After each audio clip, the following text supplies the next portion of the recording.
Good day everyone. So ang topic nato karon is about shear and moment diagram. So natay problem 14 dire. Draw a shear and moment diagram of a beam and determine the maximum shear and moment.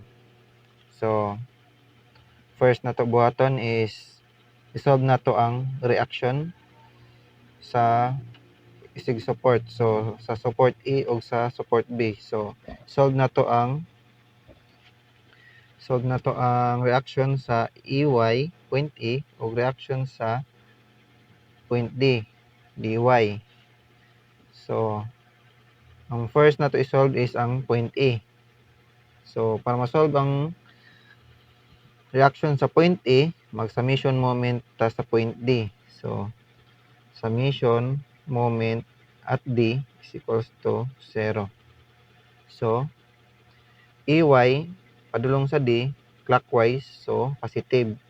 EY times distance niya padung sa D, 2 plus 1.5, 1.5 na kay 5. Tapos, na kay distributed load nga 3. So, padung ang 3 kN nga distributed load padung sa D counterclockwise, so negative siya. Negative 3 times distance sa kuan sa 3 kN nga distributed load, so nasa 2. So kuan na siya, concentrated load. Pagkasunod, i-times na po nato siya sa yung distance. So concentrated load, kung ma-concentrated load na siya, nana siya sa tunga. So kibali 2 plus 1 or 1.5 plus 1.5, so 3 plus 1, so nakay 4 times nato siya sa 4. Next ang distributed load nga 5. So ang 5 padung sa D counterclockwise, so negative 5 times distance niya 1.5, 1.5, so nasa 3. Tapos distance niya padung sa D, so concentrated load naman siya, so katunga. So unsa may katunga sa 3, 1.5. So times na to sa 1.5 mo ni ang distance padung sa D. Next, kaning 3 kN nga concentrated load. So counterclockwise padung sa D, so negative 3 times distance niya padung sa D. So 1.5 gyapon, 1.5. So masolve na nato ang EY. So EY is equal to alpha x times 5 minus 3 times 2 times 4 minus 5 times 3 times 1.5 minus 3 times 1.5. So shift solve. So ang value sa tong EY, positive man, positive 25.5 kilonewtons. So tama tong assumption nga ang EY is upward. So EY yung value. Next, solve na to ang dy. So summation forces of y ta equals to 0. So nakay EY nga pataas, nakay pababa nga distributed load nga 3. So 3 kilonewton meter, mo na to concentrated load, times na to sa distance niya nga 2. Tapos ang 5 na pod. So downward, so 5 times para ma-concentrated load, i-times na to sa yung distance. So 1.5, 1.5, 3. Next, ang concentrated load niya 3. So minus 3 plus dy dayon, plus dy upward. So ang dy nato is equal to, so na makay-value sa EY nga 25.5 minus na to 3 times 2 minus 5 times 3 minus 3 plus alpha x. So shift solve. So atong dy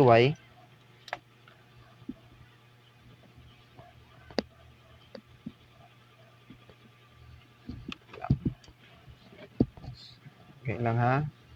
So i-review nato tong sa kuan, tong sa EY kung tama ba. So, alpha x times 5 minus 3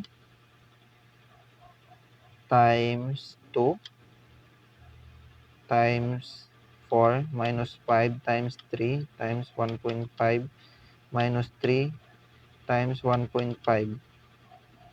Shift solve. So, mali to atong answer dagay ng kuan. So, ang answer sa EY kay 10.2. 10.2. 10.2. 10.2 kilonewton. Ayan ta. So, atong EY kay 10.2 minus na natog 3 times 2 minus 5 times 3 minus 3 plus alpha x. If solve,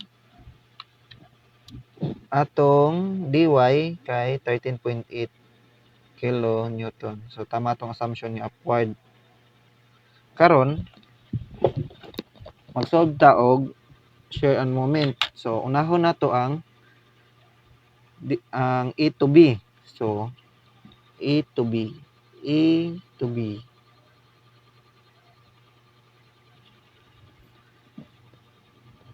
So, i-drawing nato mag-cut ta sa B. So, naka-beam. Nag-cut ka sa B. Tapos, nakay reaction diri, nakay support nga. So, ang EY nimo kay 10.2. Tapos na rin ka distributed load nga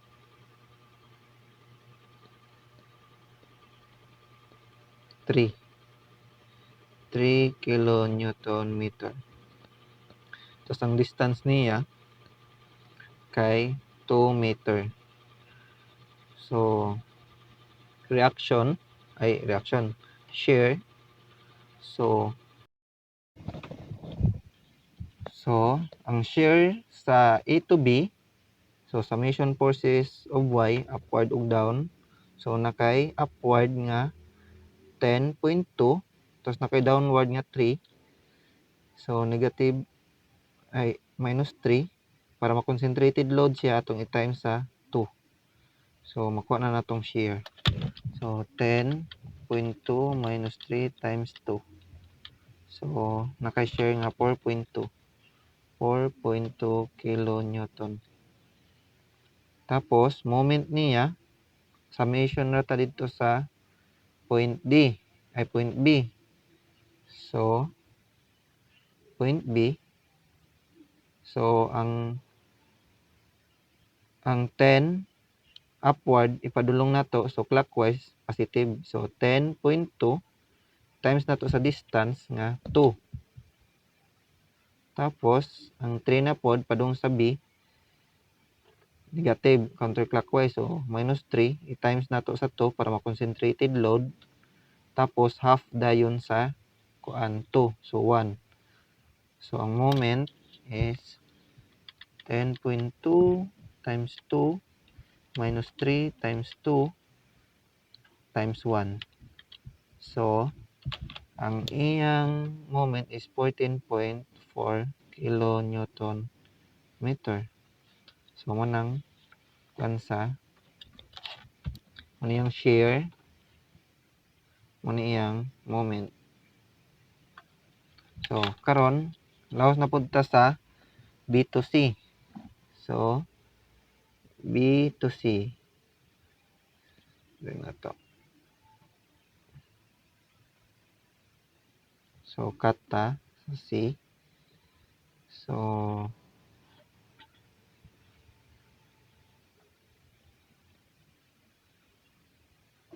kay reaction diri sa point E nga 10.2. Tapos naka-distributed load nga 3 kilonewton meter. Tapos, padung sa C, napug kay distributed load nga 5 kilonewton meter. So, ang distance niya So, nakay 2 meters sa A to B. Tapos, sa B to C, nakay 1.5. 1.5. So, ang reaction, ang share. So, share is equal to upward, nakay upward nga 10. 10.2. Downward nga 3 minus 3 times nato sa 2 para ma-concentrated load. Tapos na po kay downward nga 5 minus 5 times nato sa 1.5. So, ang share nato kay 10.2 minus 3 times 2 minus 5 times 1.5.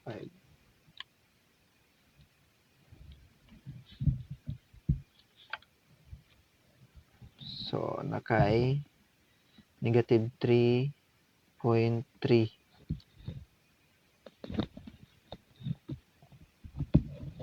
Negative 3.3. Moment is equal to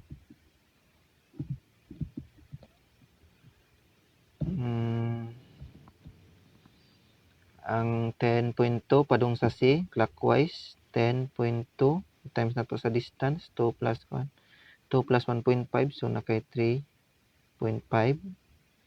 Tapos, ang 3 kilonewton na distributed load padung sa C, counterclockwise, so minus. So, 3 times 2, concentrated load na siya, half dayon sa 2, half sa 2, so 1 plus 1.5 na kay 2.5 distance niya padung sa C. Tapos na po kay another load nga distributed nga 5, so pababa padung sa C, so counterclockwise, negative 5 times 1.5. Tapos distance niya padung sa C, half sa 1.5, 1.5 divide 2. So, naka 0.75. So, ang moment nimo, so 10.2 times 3.5 minus 3 times 2 times 2.5 minus 5 times 1.5 times 0.75.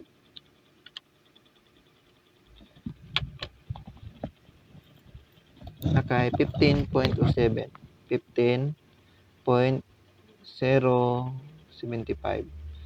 So, kilonewton meter. Kani ang share kay kilonewton. So, manimong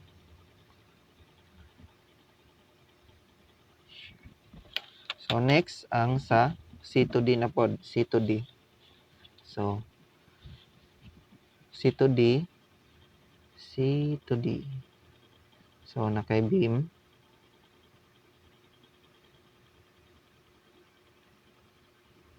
So, nag-cut ka sa point D. So, nakay E. Kay 10.2. Muning point E. So, nakay distributed load nga 3 kilonewton padung sa point B.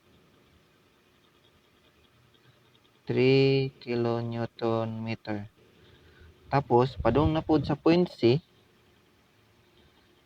nakay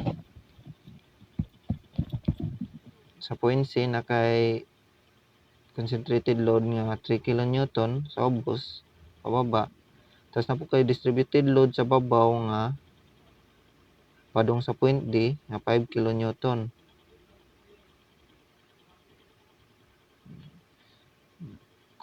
Distributed load, so 5 kilonewton meter.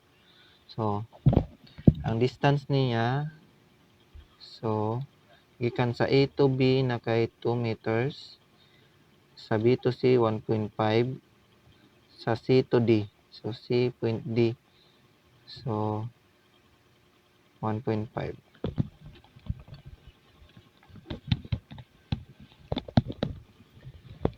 So, ang share, summation forces ug Y lang.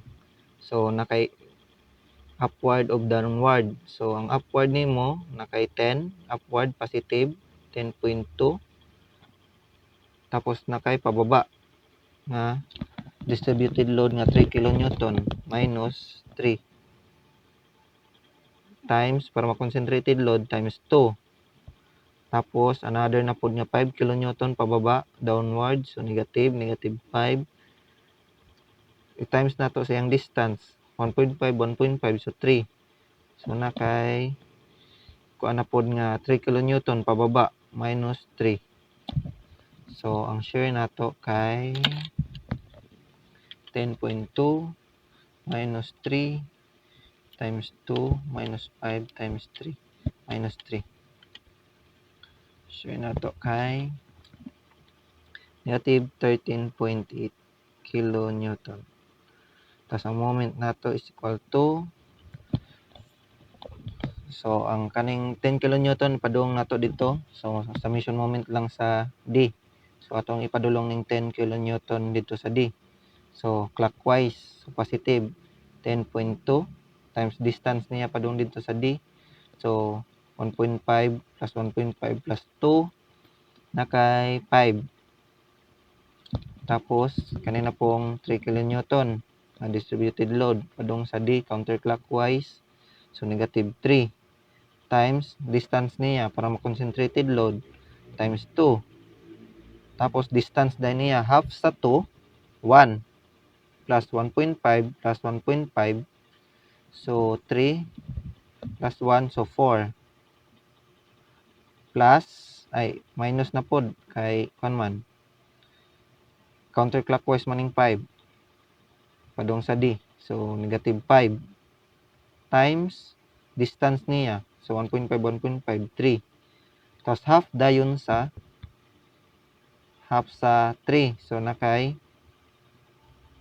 1.5. Tapos ang kuan na pod, ang concentrated load nga 3. So padung didto counterclockwise padung sa D. So negative 3 times distance niya 1.5. So ang moment nato kay equal to 10.2 times 5 minus 3 times 2 times 4 minus 5 times 3 times 1.5 minus 3 times 1.